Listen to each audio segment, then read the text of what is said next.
तर स्वागत आहे तुमचं शेतकरी वाईफच्या चॅनलवरती. तर पी-एम किसानचा 19वा हप्ता जो आहे तो सर्व शेतकऱ्यांना मिळालेला आहे. पण अद्यापही असे काही शेतकरी आहेत की ज्यांना या पी-एम किसानचा 19वा हप्ता जो आहे तो मिळालेला नाही. तर हे जे पी-एम किसानचं पेमेंट आहे, हा जो हप्ता आहे तो डायरेक्ट तुमच्या डी-बी-टीद्वारे तुमच्या खात्यात जमा होतो आणि हा वितरण करण्याची एक शासनाची अधिकृत वेबसाईट आहे. तर या वेबसाईटहून तुम्ही तुमचं पेमेंट स्टेटस जे आहे ते चेक करू शकता. तर आज आपण याविषयीची माहिती पाहणार आहोत. तर चला मग आता आपण सुरुवात करूया. तर त्यासाठी तुम्हाला पी-एफ-एम-एस ही वेबसाईट Googleवर सर्च करायची आहे. Googleवर सर्च केल्याच्यानंतर या वेबसाईटवर यायचं आहे. या वेबसाईटचा इंटरफेस तुम्ही पाहू शकता. काही अशा प्रकारे तुम्हाला पाहायला मिळेल, की ज्याच्यावरती पूर्ण पेमेंटची माहिती जी आहे ती विस्तारित दिलेली असणार आहे.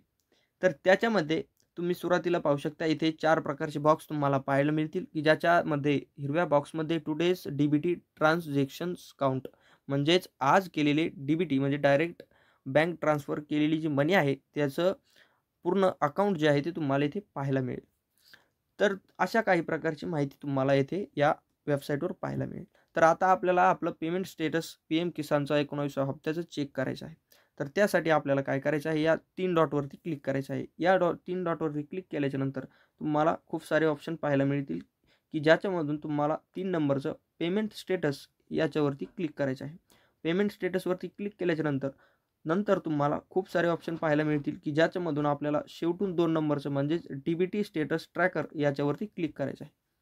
याच्यावरती तुम्ही क्लिक केल्याच्यानंतर तुम्हाला अशा प्रकारचा इंटरफेस जो आहे तो पाहायला मिळणार आहे, की ज्याच्यावरती लाभार्थी डी-बी-टी स्थिती आणि पेमेंट तपशील पहा अशा प्रकारची एक इंटरफेस तुम्हाला पाहायला मिळेल, की ज्याच्यावरती तुम्हाला सुरुवातीला वर्ग निवडायचा आहे आणि तो वर्ग म्हणजे याच्यामध्ये खूप साऱ्या योजना दिलेल्या असतील.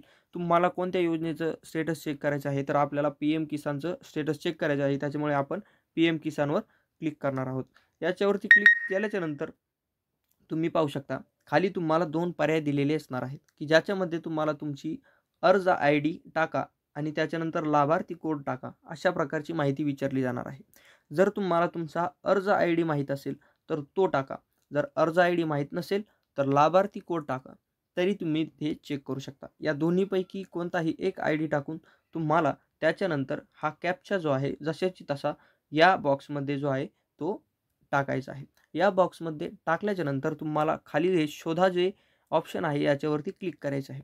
याच्यावरती तुम्ही क्लिक केल्याच्यानंतर तुम्हाला तुमच्या पेमेंटची संपूर्ण स्टेटस त्याविषयीची माहिती जी आहे ती पाहायला मिळेल, की ज्याच्यावरती तुमचे आतापर्यंतचे तुम्हाला पे केलेले डी-बी-टीद्वारेची रक्कम, पी-एम किसानची संपूर्ण माहिती, त्याच्यानंतर पी-एम किसानचा 19वा हप्ता तुम्हाला आलेला आहे की नाही याविषयीची माहिती. जर तो आलेला नसेल, तर तो कशामुळे आलेला नाही याविषयीची माहिती, संपूर्ण डिटेल्स ज्या आहेत त्या तुम्हाला या वेबसाईटहून पाहायला मिळतात.